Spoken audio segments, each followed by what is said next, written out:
करें ये 13 उपाय, तुरंत संकटों से निजात पाएं।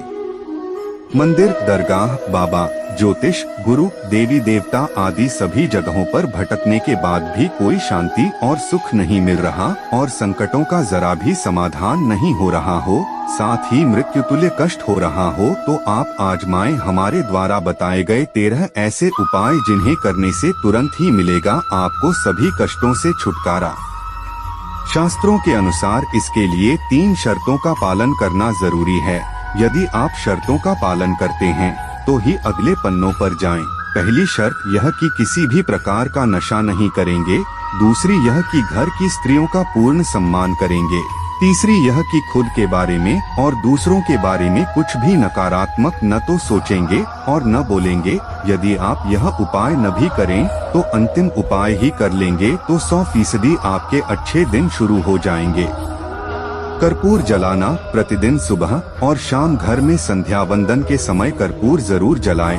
हिंदू धर्म में संध्या वंदन, आरती या प्रार्थना के बाद कर्पूर जलाकर उसकी आरती लेने की परंपरा है। पूजन, आरती आदि धार्मिक कार्यों में कर्पूर का विशेष महत्व बताया गया है। रात्रि में सोने से पूर्व कर्पूर जलाकर सोना तो और भी लाभदायक है। घर के वास्तु दोष को मिटाने के लिए कर्पूर का बहुत महत्व है। यदि सीढ़ियाँ, टॉयलेट या द्वार किसी गलत दिशा में निर्मित हो गए हैं तो सभी जगह एक से एक कर्पूर की बट्टी रख दें। वहां रखा कर्पूर चमत्कारिक रूप से वास्तु दोष को दूर कर देगा। हनुमान चालीसा पढ़ना, प्रतिदिन संध्या वंदन के साथ हनुमान चालीसा पढ़ना चाहिए। संध्या वंदन घर में या मंदिर में सुबह शाम की जाती है। पवित्र भावना और शांति पूर्वक हनुमान चालीसा पढ़ने से हनुमान जी की कृपा प्राप्त होती है, जो हमें हर तरह की जानी अनजानी, होनी अनहोनी से बचाती है। धूप, दीप, चंदन, कुमकुम, अष्टगंध, जल, अगर, कर्पूर, घृत, गुड़, घी, पुष्प, फल, पंचामृत, पंचगव्य, नैवेद्य, हवन, शंख, घंटा, रंगोली, मांडना, आंगनलंकरण, तुलसी, तिलक, मौली, कलाई पर बांधे जाने वाला नाड़ा, स्वस्तिक, ओम, पीपल, आम और केले के पत्तों का हिंदू धर्म में बहुत महत्व है। भोजन करने के पूर्व कुछ मात्रा में भोजन को अग्नि को समर्पित करने से वैश्वदेव यज्ञ पूर्ण होता है। इसके अलावा गुड़ और घी की धोग, हिंदू धर्म में धूप देने और दीप जलाने का बहुत ज्यादा महत्व है। सामान्य तौर पर धूप 2 तरह से ही दी जाती है। पहला गुग्गुल कर्पूर से और दूसरा गुड़ घी मिलाकर जलते कंडे पर उसे रखा जाता है। यहाँ गुड़ घी व चावल से दी गई धूप का खास महत्व है। धूप देने के नियम: रोज धूप नहीं दे पाएं तो 13, 14 और अमावस्या, 14 तथा पूर्णिमा को सुबह शाम धूप अवश्य देना चाहिए। सुबह दी जाने वाली धूप देवगणों के लिए और शाम को दी जाने वाली धूप पितरों के लिए। पितरों के लिए सिर्फ श्राद्ध पक्ष में ही धूप दें तो अच्छा रहेगा। धूप देने के पूर्व घर की सफाई कर दें। पवित्र होकर ही धूप दें। धूप ईशान कोण में ही दें। घर के सभी कमरों में धूप की सुगंध फैल जाना चाहिए।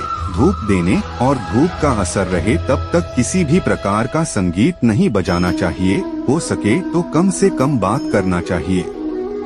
अगले पन्ने पर चौथा उपाय: नारियल का उतारा। पानीदार एक नारियल लें और उसे अपने ऊपर से 21 बार वारें। वारने के बाद उसे किसी देवस्थान पर जाकर अग्नि में जला दें। ऐसा परिवार के जिस सदस्य पर संकट हो उसके ऊपर से वारें। उक्त उपाय किसी मंगलवार या शनिवार को करना चाहिए। 5 शनिवार ऐसा करने से जीवन में अचानक आए कष्ट से छुटकारा मिलेगा। यदि किसी सदस्य की सेहत खराब है तो उसके लिए यह उपाय उत्तम है। अगले पन्ने पर 5वां उपाय: प्रति गुरुवार को मंदिर जाएं। शिव के मंदिर में सोमवार, हनुमान के मंदिर में मंगलवार, दुर्गा के मंदिर में बुधवार, काली और लक्ष्मी के मंदिर में शुक्रवार, शनि के मंदिर में शनिवार और विष्णु के मंदिर में रविवार को जाने का उल्लेख मिलता है। गुरुवार को गुरुओं का वार माना गया है। हालांकि गुरुवार का महत्व इसलिए नहीं है कि वह गुरुओं का वार है। दरअसल रविवार की दिशा पूर्व है, किंतु गुरुवार की दिशा ईशान है। ईशान में ही सभी देवताओं का स्थान माना गया है। इसलिए जो व्यक्ति गुरुवार को मंदिर जाता है वह सभी देवताओं को प्रसन्न करता है। देवताओं के गुरु बृहस्पति हैं। हिंदू धर्म में रविवार और गुरुवार को पवित्र और सर्वश्रेष्ठ दिन माना जाता है। इस दिन मंदिर जाने का महत्व अधिक है। दोनों में गुरुवार को प्रथम माना गया है। प्रतिदिन मंदिर जाने से सकारात्मक भावना का विकास होगा और यह आपके मन और मस्तिष्क के लिए जरूरी है। यह भावना कई तरह के संकटों से बचा लेती है। अगले पन्ने पर छठा उपाय। शास्त्रोक्त समय का रखें ध्यान। पूर्णिमा और अमावस्या। मान्यता के अनुसार कुछ खास दिनों में कुछ खास कार्य करने से बचना चाहिए। खास कार्य ही नहीं करना चाहिए बल्कि अपने व्यवहार को भी संयमित रखना चाहिए। जानकार लोग तो यह कहते हैं कि प्रतिपदा, 11, 13, 14, पूर्णिमा, अमावस्या, चंद्र ग्रहण, सूर्य ग्रहण उक्त 8 दिन पवित्र बने रहने में ही भलाई है, क्योंकि इन दिनों में देव और असुर सक्रिय रहते हैं। इसके अलावा सूर्योदय के पूर्व और सूर्यास्त के बाद भी सतर्क रहने की जरूरत है। सूर्यास्त के बाद दिन अस्त तक के काल को महाकाल का समय कहा जाता है। सूर्योदय के पहले के काल को देवकाल कहा जाता है। उक्त काल में कभी भी नकारात्मक बोलना या सोचना नहीं चाहिए, अन्यथा वैसा ही घटित होने लगता है। अगले पन्ने पर 7वां उपाय।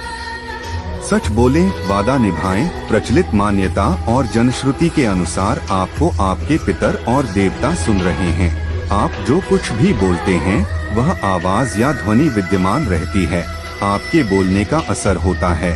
देवता उनके साथ है जो सच बोलते और वादा निभाते हैं।